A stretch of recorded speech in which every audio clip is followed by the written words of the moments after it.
आज आयुर्वेद की भविष्यवाणी अर्थात आयुर्वेद का जो ज्ञान है वह स्पष्ट रूप से समाज में देखने को मिल रहा है। आयुर्वेद में विभिन्न अध्यायों में एक विशेष रूप से जनपद विध्वंसो अध्याय का वर्णन है, जहां पर उस ऐसी एक बीमारियां फैलती हैं जिन बीमारियों के परिणाम स्वरूप पूरे जनपद के जनपद उनको रोगों से ग्रस्त कर देती हैं, हजारों लाखों लोगों को अपने चपेट में ले लेती हैं। ऐसी जो भयावह विध्वंसक बीमारियां होती हैं उसको आयुर्वेद ग्रंथों में जनपद विध्वंस नाम से अध्याय देकर के वहां वर्णन किया गया है। वहां पर विभिन्न प्रकार की जो बीमारियां ऐसी फैलती है, जैसे आज चाइना में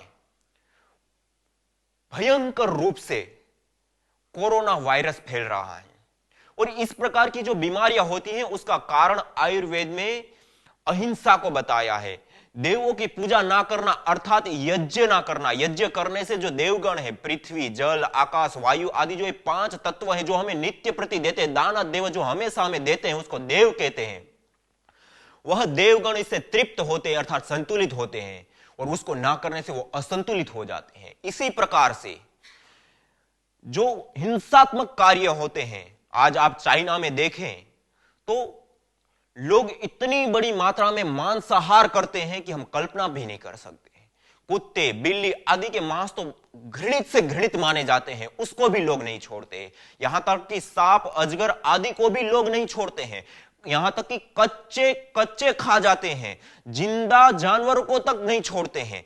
ऐसी अवस्था में जो बीमारियां फैलती हैं, जो हिंसा हुई उसके कारण जो बीमारियां फैलती हैं, उसको जनपद विध्वंसो अध्याय नाम से आयुर्वेद में वर्णन किया गया है। और वहां पे इस प्रकार के कुकृत्य जब किए जाते हैं और लंबे समय तक चलते हैं तो उसके परिणाम स्वरूप महाविध्वंसक बीमारियां फैलती हैं और पूरे जनपद के जनपदों का विध्वंस कर देती है, नाश कर देती हैं।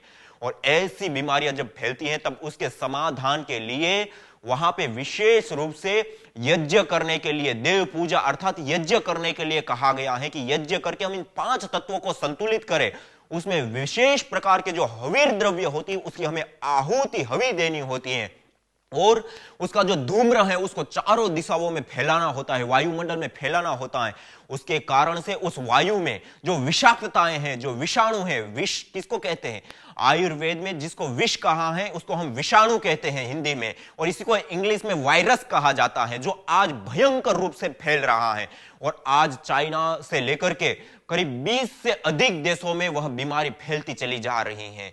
और आखिर इस विध्वंसक बीमारी से हम कैसे बच सकते हैं? तो हमें आयुर्वेद की शरण में जाना पड़ेगा, हमें भारतीय संस्कृति की शरण में जाना पड़ेगा। भारतीय संस्कृति में योग, आयुर्वेद, यज्ञ आदि जो विशेष विधाएं और विद्याएं हैं, जो इस परंपरा की मुकुट मणियां हैं, जिसके माध्यम से हम इन सारे विध्वंसक बीमारियों से मुक्ति पा सकते हैं। आज आयुर्वेद के अनुसार हम देखें तो वहां पे धर्म का पालन करने के लिए कहा गया, अहिंसात्मक हम जीवन जिए, देवताओं का पूजन करें, इस प्रकार से लेकर के अलग अलग कई सारी प्रकार के विधान बताए दी। उस प्रकार से अर्थात मूल रूप से देखें तो भारतीय संस्कृति जिसमें हम मांसाहार का त्याग करते हैं, जिसमें हम हिंसा का त्याग करते हैं और अहिंसक जीवन हम जीते हैं, ऐसा अहिंसक जीवन जीने से कभी भी ऐसी महाविध्वंसक बीमारियां नहीं फैलती हैं जो आज चाइना जैसे देश में फैल रही हैं।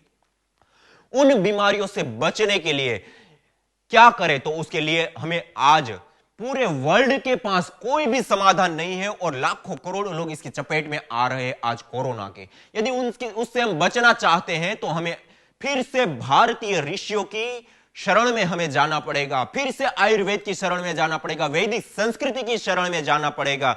और वहां पर यह सारा समाधान बताया है कि ऐसी विध्वंसक बीमारियां फैलती हैं तो उस समय हम क्या करें, उसका क्या उपाय है। तो वहां पर विशेष प्रकार के द्रव्यों की यज्ञाग्नि में हवि देकर के उसका जो धूम्र उठता है उसको चारों दिशाओं में फैलाएं और उसको फैलाने से विभिन्न प्रकार के जो 5 तत्वों में विकार आए हैं, विकृति आई हैं, उसको हम शांत कर सकते हैं और उत्पाद कारक जो यह विध्वंसक स्थितियां हैं उसको हम समाप्त कर सकते हैं। तो उसमें 2 प्रकार की चिकित्साएं बताई गई। एक तो अग्नि में हवी दे करके उसको जला करके उसके धूम्र को फैलाना। एक दूसरी चिकित्सा बताई गई जिसको धूम्र चिकित्सा के रूप में, जिसमें अंगारे, वो भी एक प्रकार की अग्नि है, अंगारों के ऊपर उसकी हवी दी जाती है, अर्थात जड़ी बूटियां डाली जाती है मंत्रोच्चारण पूर्वक, और उससे निकलने वाला जो धूम्र है, उस धूम्र को चारों ओर वायु में फैलाने से वह बीमारी ठीक हो जाती है।